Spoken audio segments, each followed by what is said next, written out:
Hi everyone, welcome to today's webinar, Protection at the Point of Use, AFCI receptacles provide easier to install code-approved options for contractors. I'm your host, Timothy Johnson, and I'm the digital editor for Electrical Contractor magazine. The audio for today's presentation should be coming through your computer's speakers or headphones. If you prefer to call in, there's a toll-free number in the event info panel. If you have other difficulties, please reach out to me using the chat window. Also, please note that today's presentation is being recorded. If you miss anything or something comes up and you have to leave, you can come back at your convenience. Finally, there will be a Q&A at the end of the presentation. During the event, you can submit questions through the Q&A chat box. Now on with the show. Our presenter is Bill Timmons. Bill is the Director of Marketing of Pass Seymour Residential Products at Legrand. Bill has been with Legrand for 15 years and has over 30 years of sales and marketing experience in the building and construction industry. Among his responsibilities at Legrand, he manages the AFCI and GFCI product categories. Bill is a member of the IAEI and NFPA, and he participates on NEMA Committees. He is a frequent speaker and editorial contributor on electrical products specifying and electrical building code subjects. Prior to joining Legrand, Bill held positions at Carrier Corporation and Dow Corning. Thank you all for attending. Now I'm going to hand it over to Bill Timmons to get started. Bill?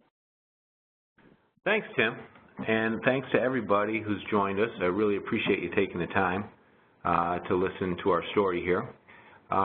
Here at Legrand, we're a firm believer in arc fault circuit interrupters, AFCI electrical safety, and we've got AFCI receptacles to offer, and we've got some benefits for our customers, or homeowners and contractors, and I've got about 30 minutes worth of information to tell you about that. And then, as Tim mentioned, please send in some questions so we can address those afterwards. I'm sure I won't cover everything. So I will start with a real dry definition. It'll be all uphill from there. So I thought this was a good baseline, was to just use the code book definition of an AFCI, arc fault circuit interrupter. It's a device intended to provide protection from the effects of arc faults by recognizing characteristics unique to arcing and by functioning to de-energize the circuit when an arc fault is detected. So it's a safety device. It's an electrical safety device that helps protect against electrical fires. An AFCI device has a microprocessor in it, and it's capable of reading the sine wave on the circuit. It recognizes when it sees an electrical arc that could lead to an electrical fire, and it interrupts the circuit, therefore mitigating the arc and protecting against the electrical fire. It sounds kind of like a GFCI. That's a ground fault circuit interrupter, and GFCIs protect people against injury due to electrical shock. So it's similar, but it's an electrical safety product to prevent electrical fires. So why the need for AFCI protection? Well, here is some data from the U.S. Fire Administration, 2014 data. And this is data around residential fires related to electrical origins. So that's 23,900 fires, 325 deaths, 925 injuries, and approximately $1 billion in property damage. So this is a serious problem, and the NFPA and a lot of electrical manufacturers have joined forces to develop AFCI protection to help protect against these fires. So a little background on the types of arcing. This is important as we go through the presentation and discuss it. Two types of arcing that's identified: parallel arcing and series arcing. So the definition of that is parallel arcing is arcing between two conductors, say hot to neutral or hot to ground. It's the unintended path of electricity between these two conductors. Series arcing is a little different. It's between the ends of a broken conductor. So that's an unintended path of electricity between two ends of a broken conductor as opposed to between two conductors themselves. On the left-hand side here is just a photograph from our test lab, This is an example of arcing, and this is an example of a test that we actually have to pass to get our listing for AFCI protection. That's just a typical appliance power cord that's been stressed. It's been bent back and forth until the insulation and the sheathing and the copper conductors have been broken. Then a flammable material, in this case gauze, is wrapped around the appliance power cord, and then it's plugged in and operated. What happens here is over time, the arcing, sparking and arcing that's occurring for series arcing eventually ignites the flammable material, and this is a fire that you would see as a result of that. The test that we have to pass is to put our AFCI on the circuit, recognize that arc, and interrupt the power before the fire actually starts. So common causes of arc faults. These aren't all of them, but here's some examples. A nail driven through a wall that pierces the non-metallic cable, say when someone's hanging a picture or something like that. A staple improperly applied that actually pierces the non-metallic cable and causes a series or parallel arc fault. Power cords are another source of arcing. You see some damaged power cords here, a vacuum cleaner, one run through a doorway. Extension cords are very often misapplied. They're supposed to be used only for temporary power, but often people will install them over a long period of time, and they're not all that well built and sometimes can lead to arcing and as the power cord degrades and is damaged. On the far right here is a really typical example where the, say, a lamp cord plugged behind the furniture, and over time that furniture stresses out that cord where it interacts with the molded plug. Eventually the cord breaks and arcing occurs. So there's a common causes of arc faults that can potentially lead to electrical fires. So now a little bit on the product, AFCI devices. So shown here on the left is a outlet branch circuit AFCI, which is the UL name for the product, or more commonly known as an AFCI receptacle. So that's the Pass Seymour 15 amp tamper-resistant AFCI receptacle in our screwless wall plate. And on the right is what's commonly known as an AFCI circuit breaker, or as UL calls it, a combination AFCI. Just a quick side note, that combination term refers to the fact that it interrupts series and parallel arcs. It does not refer to the fact that it may offer both AFCI and GFCI protection. That's more commonly known as a dual function or dual purpose AFCI. So there's a lot of confusion in the industry right now. The term combination AFCI is just referring to a strict AFCI only. So here's more on our Pass Seymour product offering of an arc fault circuit interrupter receptacle. We've got 15 amp versions, 20 amp versions, and a 20 amp dead front or blank face version of AFCIs. We now currently offer also dual function AFCI GFCI receptacles. A dual function AFCI GFCI receptacle is a device that provides both types of protection, AFCI and GFCI, in one device. It's for use on circuits where the National Electrical Code requires both types of AFCI and GFCI protection, kitchens and laundry rooms. Again, we offer 15 amp and 20 amp tamper-resistant receptacle versions, and we have a dead front or blank face that will be on the market soon. I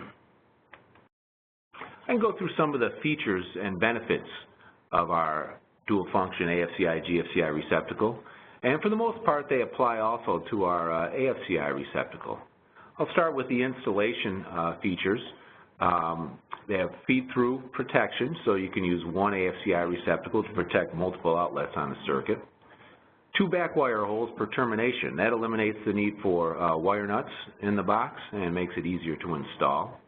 A nylon face for high impact resistant and durability.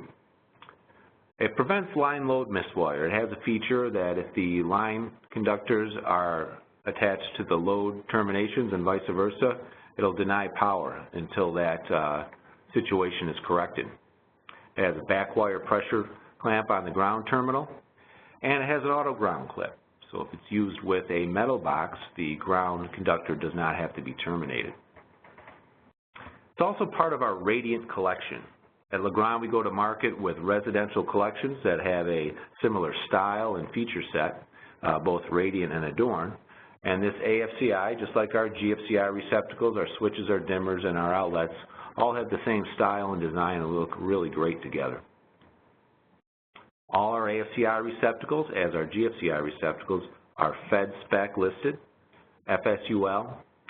They meet the requirements not just of UL, but also Federal Specification WC 596, which is a more rigorous set of tests in order to get that certification. We really believe in the importance of durability with our safety devices, so we make sure they all meet the Fed spec UL requirements.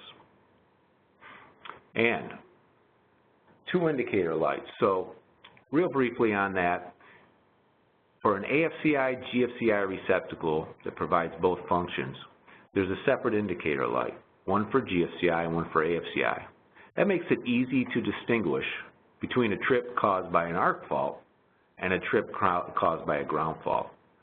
Easier to use, easier to see, easier to troubleshoot, a lot less confusion than some alternative methods.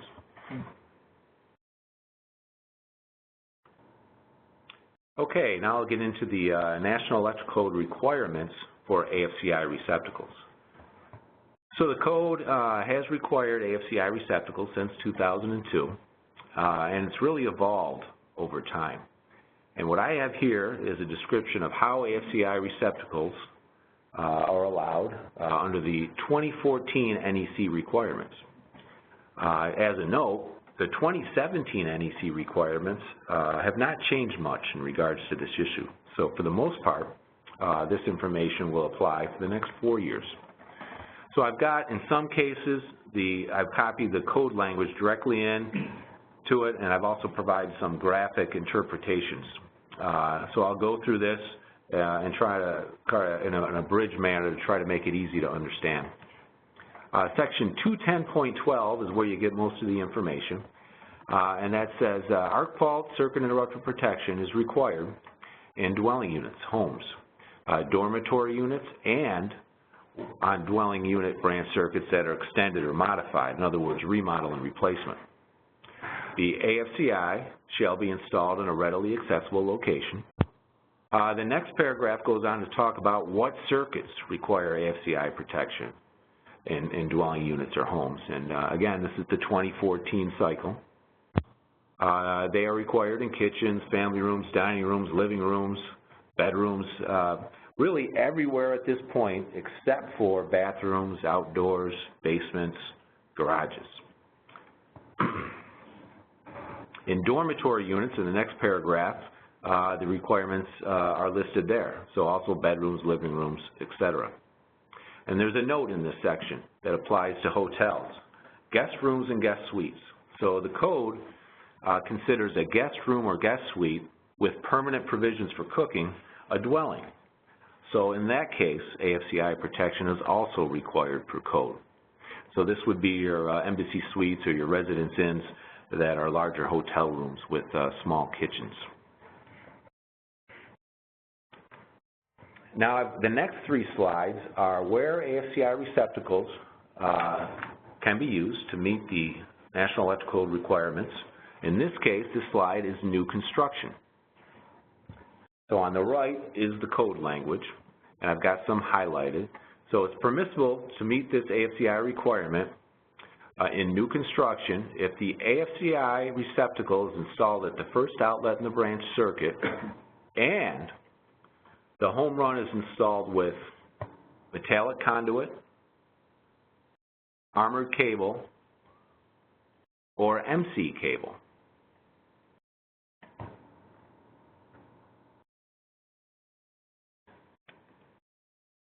The next slide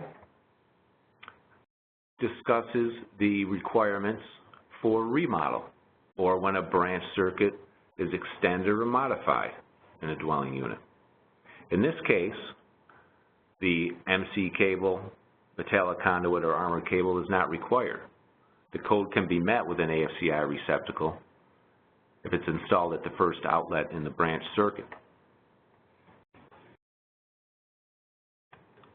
The next slide talks about replacement. So section 406.4 discusses the requirement of AFCI protection when a receptacle is replaced. So when a receptacle outlet is replaced on a branch circuit that requires AFCI protection, you have to add the AFCI protection. It's permissible to meet the requirement with an AFCI receptacle that is one of the following: an AFCI receptacle itself, or a receptacle protected by a AFCI receptacle somewhere else on the circuit. So the requirements in 2014 are a little different between new construction, remodel, and replacement. In new construction, let's say the conduit is required, or MC cable or armored cable, not a common method of construction in a lot of single-family homes in the U.S. However, it is commonly used in a lot of dwelling types of construction, such as assisted living centers, hotel guest suites, dormitories, and many MDUs. So quite a bit of opportunity for the use of AFCI receptacles in new construction, and an excellent method for remodel and replacement. Now a little bit more specifics on what AFCI receptacles bring to the table in terms of point of use protection. So we've provided an AFCI receptacle, and it, as I mentioned earlier, it does provide some benefits to both a homeowner and a installing contractor or electrician. Like a GFCI receptacle, it's installed in the living space or at the point of use.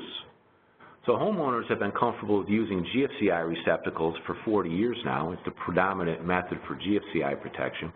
And an AFCI receptacle really operates in a similar manner. The test and reset buttons are right there at the receptacle. The indicator light is right there in the living space. Very easy to see what's going on in case the homeowner loses power. The reset button will be out and the indicator light will be on. In talking to homeowners, what we find is sometimes they're not comfortable going to the breaker box. They're not often sure of what they see when they get there. Sometimes it's located outdoors or in the basement or in the garage. It may be labeled correctly, it may not be. There's not necessarily an indicator light on the AFCI breaker. So our AFCI receptacle provides a benefit in that manner. And really what we see the benefit to the contractor, which has been proven over years with GFCIs and indicator lights on them, less confusion for the homeowner means fewer callbacks for the contractor. It's really easier to troubleshoot. If an AFCI receptacle trips and power is lost, there's really no necessary making a trip to the breaker box. If an AFCI receptacle trips, unlike a AFCI breaker, which could also trip due to an overload or short circuit condition, or an AFCI receptacle will only trip due to an AFCI trip, so making troubleshooting a lot easier. We also have some installation benefits to offer with an AFCI receptacle. AFCI breakers can only be installed in a breaker box of the same brand. An AFCI receptacle is a little more universal in nature. It can be installed in any wall box. Really, this greatly reduces contractor inventory and ordering complexity, especially on a remodel or replacement or service calls. If a contractor has an AFCI receptacle on their truck, they can be pretty well assured that they're going to be able to meet code on that project. If they get there and they carry a couple brands of circuit breakers on their truck, but they don't match the brand of the breaker box in the home, they're required to make an extra trip to the electrical distributor, perhaps one they don't normally do business with. So there's a bit of an advantage there and a benefit for the installer to often use AFCI receptacles. AFCI breakers are a little on the large side, and many of them require the use of the installation of an extra neutral pigtail wire, and if a circuit breaker is a little crowded, that can be a bit of a difficult installation. AFCI receptacles install like a normal receptacle, which has to be installed anyway at that point of use. There are also some options. There's going to be some remodel projects, perhaps where a breaker box is full, or perhaps there's no matching AFCI receptacle for that brand of breaker box. So an AFCI receptacle can be used as an alternative to avoid a very expensive sub-panel installation, which is a great benefit. Another big one is shared neutrals. Shared neutrals are a common installation practice, new construction in past years, and a lot of remodel projects will require dealing with shared neutrals. Since an AFCI receptacle is installed at the first outlet on the circuit, it's very likely that the shared neutrals will be on the line side and won't cause any problems for the AFCI receptacle. An AFCI breaker, a single pole AFCI breaker, will likely trip and not be able to reset if there's shared neutrals on the circuit. So there's some benefits to the AFCI receptacle product form in order to meet code. We've done some research to try to verify our assumptions. We talked to a lot of contractors, and we did an independent survey here. Basically asked them what factors would prompt you to consider AFCI receptacles in remodeling projects. And we verified a lot of our assumptions. 62% responded that they feel they're overall easier to install. 51% agreed that they're likely to have fewer callbacks, and 41% agree with the benefit that they won't have to match the AFCI breaker to the existing panel. So in summary,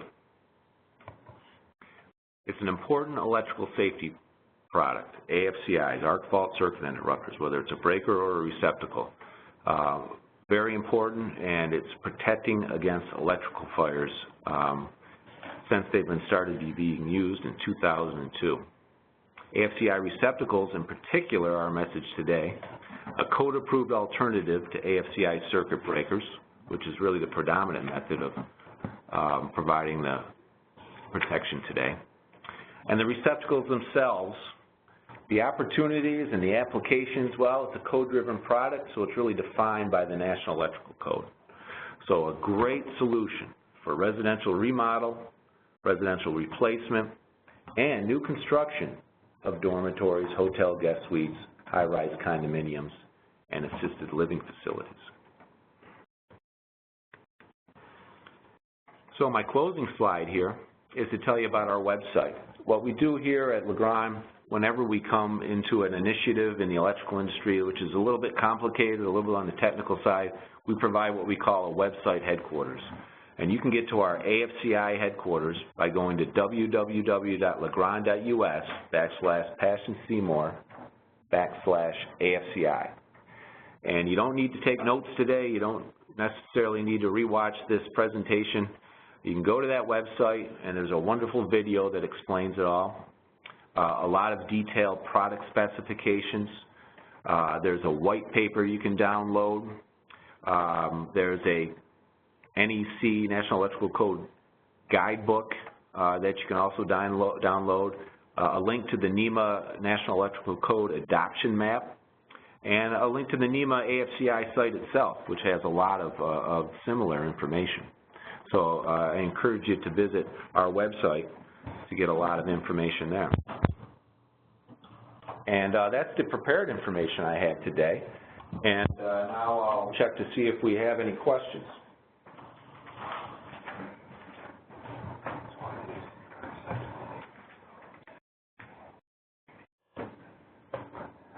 Okay, here's one. Where would a dead front AFCI receptacle be used? What's the typical application for that? That's a good question. I didn't really get into that. But, you know, it would be on a circuit where an AFCI protection is required, but in a location that necessarily a receptacle is not necessarily desired or even where it's not necessarily wanted. Another way to do it would be instead of the sump panel at the load center, you could nipple in a box right there, a junction box, and put a dead front at that location, provide protection downstream with an AFCI dead front, and not necessarily need to provide the receptacle outlet.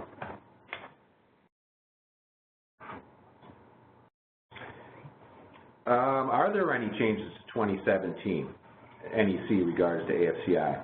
You know, that's still being published. The book just came out. For the most part, there's very few changes. I'm aware of two that I can talk to. The branch circuit extension or modification, in other words, the remodel replacement requirement, has been extended beyond dwellings now to dormitory units in 2017. And bathrooms were added to the dormitory locations effective 2017. Let's see, another question. How long have AFCI receptacles been on the market? Let's see, about 3 years. AFCI receptacles have been offered on the market. Another question, is there any history or concerns with unwanted or nuisance tripping? We've got some experience now after a few years, and all in all, in summary, they proved to be very reliable.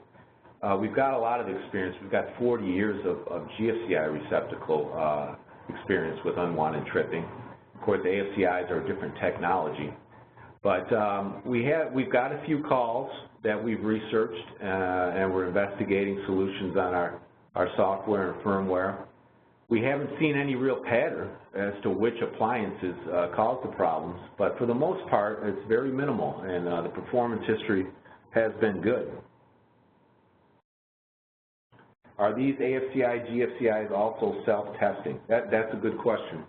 The GFCI portion is self-testing, and I didn't really cover that, but as of 2015, UL required a self-testing feature on GFCI receptacles. What that does is it runs a diagnostic test and determines if it's no longer capable of providing ground fault protection, it denies power and provides an indication that it needs to be replaced.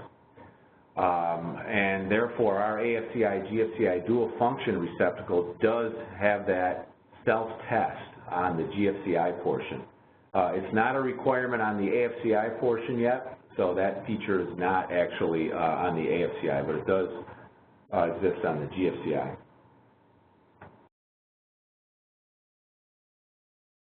Okay, I think I see some more coming in. Let me get organized here. Behind the built-in cabinet.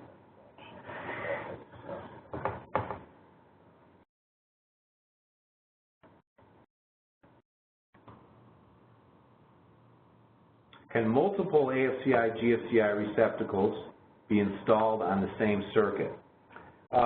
They can, but we would recommend against it. What could happen as a result is kind of a race to see which one trips first. So you could install multiple ones at each outlet and not put them in a feed-through manner. But if you install them in a feed-through manner, you could trip one at one location and before the other one, and you'd be scratching your head if you're looking at the GFCI, AFCI in one location that's not tripped even though you've lost power. So really installed correctly and using a feed-through manner, really one per circuit is sufficient.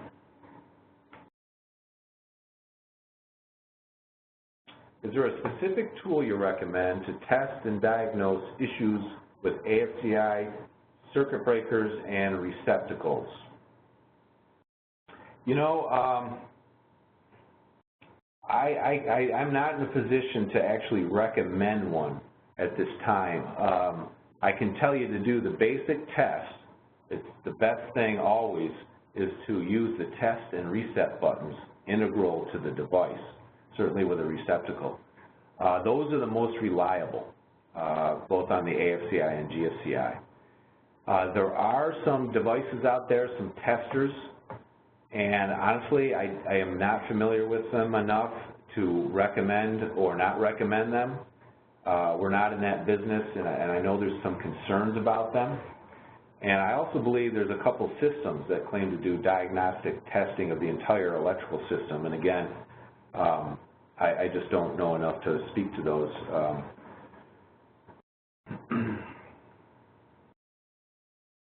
Does the receptacle track upstream, downstream location of the arc? Can it tell how far away the arc fault is?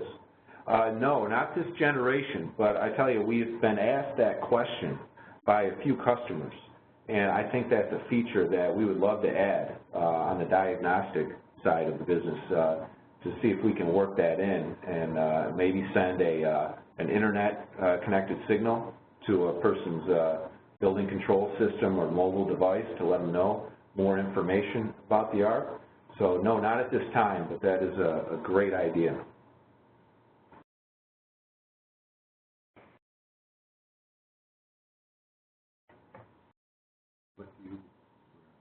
What do you do where AFCI and GFCI are both required? Okay, good question.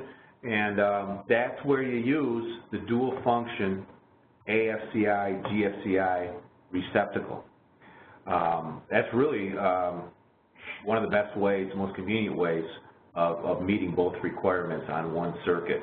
Both GFCI protection and AFCI protection are provided in that one receptacle. Can an AFCI combo receptacle replace an ungrounded two-wire receptacle?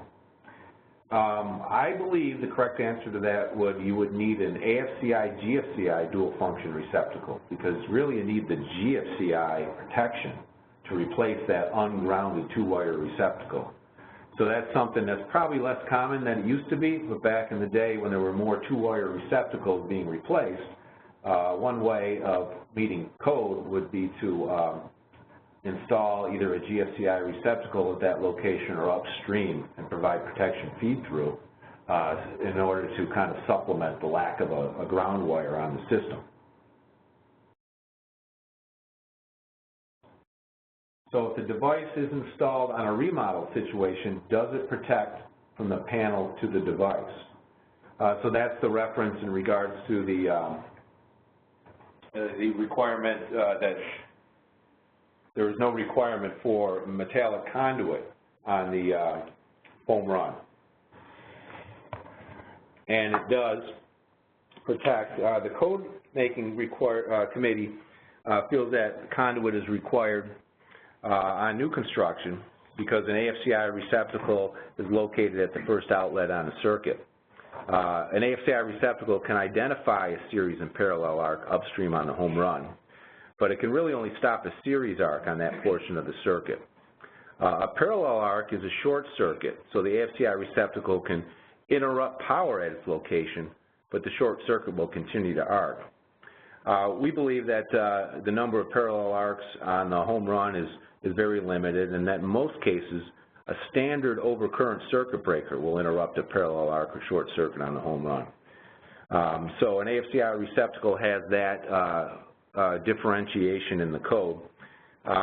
There's no perfect solution. We believe that a receptacle version of AFCI provides a lot of benefits that make it an excellent way to meet code. What else we got? They're still coming in. Really appreciate the questions. These are good questions.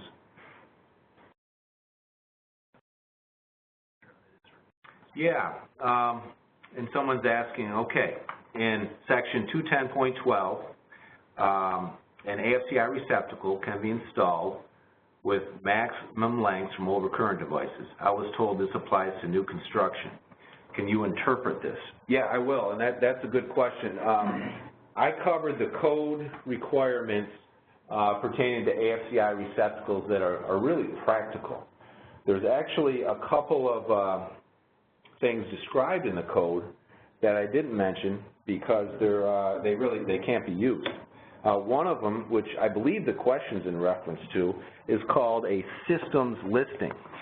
And so the code-making panel put in the capability of meeting the code requirement with a combination of a standard overcurrent circuit breaker and an AFCI receptacle to eliminate the need for the conduit. And the thinking was, as I mentioned earlier, that in most cases a short circuit parallel arc would be interrupted by the standard overcurrent circuit breaker. So that was put in, and the requirement was, hey, if you're using a standard circuit breaker and an AFCI receptacle, just test the two together, and that'll give you a listing to meet the code. It was in the code making, it was in the code book. However, we have yet to receive a certification testing from UL or ETL or any third-party organization to allow us to list the circuit breaker and the AFCI receptacle together to meet the code. So very confusing. There's a method in the code book that cannot be used because there's no third-party listing in order to employ that method. Hopefully I didn't confuse people with that explanation, but that's in there. There's also another mention of another device, let's see, called a supplemental arc protection circuit breaker. That's method 3. To the best of my knowledge, that doesn't exist in the marketplace either. So a little confusion there. I had mentioned how it's evolved over time, the code, and there's 2 instances in the code book that are listed in there that actually can't be used to meet code. Here's a question. Are these receptacles immune to false tripping due to RFI interference caused by circuit breakers or ham radio operators? Actually caused by CB. I'm not sure what that is. I said circuit breakers, but it is an issue, RFI, radio frequency interference. And there are UL requirements that we have to pass in regards to radio frequency interference. We pass them with plenty of clearance. We have not received any complaints about nuisance tripping due to radio frequency interference. Years ago, we had a couple rare instances on our GFCIs where a contractor would be using one of those walkie-talkie mobile devices real close to a GFCI receptacle, and at certain frequencies, it would actually trip the device. We made some quick adjustments to the electrical components and electronics in the device, and haven't seen it since. But it is an issue in some electronic devices, and it is recognized in the UL standards so that there are tests required to pass. It's not something we would want to see happening. Yeah, good question.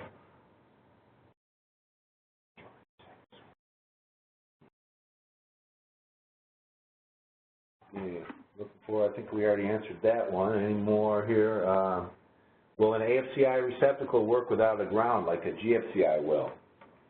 Yes, it will, and that's a good question, and we get that a lot. Obviously, the term ground fault circuit interrupter, but also on AFCIs. And neither device requires the ground to actually operate. Of course, you know, ground wires are required per code, but in terms of their operation, detecting arcs or detecting ground faults, neither one actually requires a ground conductor to operate properly.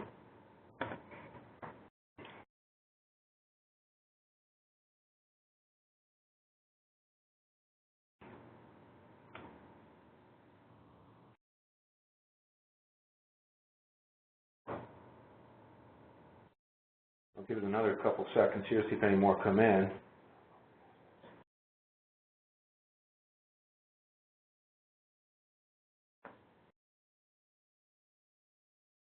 Okay.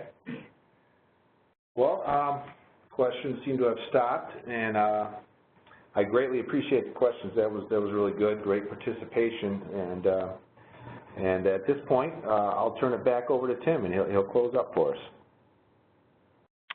All right, thanks, Bill. So one more actually came in. If you do want to talk about it, so somebody missed the AFCI tester question answer, and asked specifically if there's a tool. Yeah, You know, I'm not in a position really to recommend one. I'm not aware of anything. I always default to use the test and reset buttons that are integral to the device, whether it's a receptacle or a circuit breaker.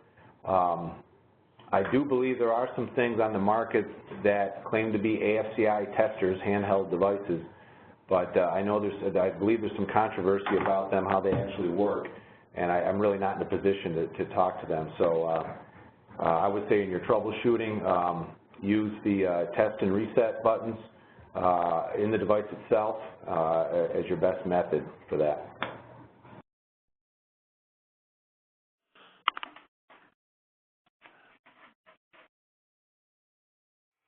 Okay, there's actually a couple of last-minute questions coming in. This one, does it have to be installed within so many feet of the panel? Do you want to address that?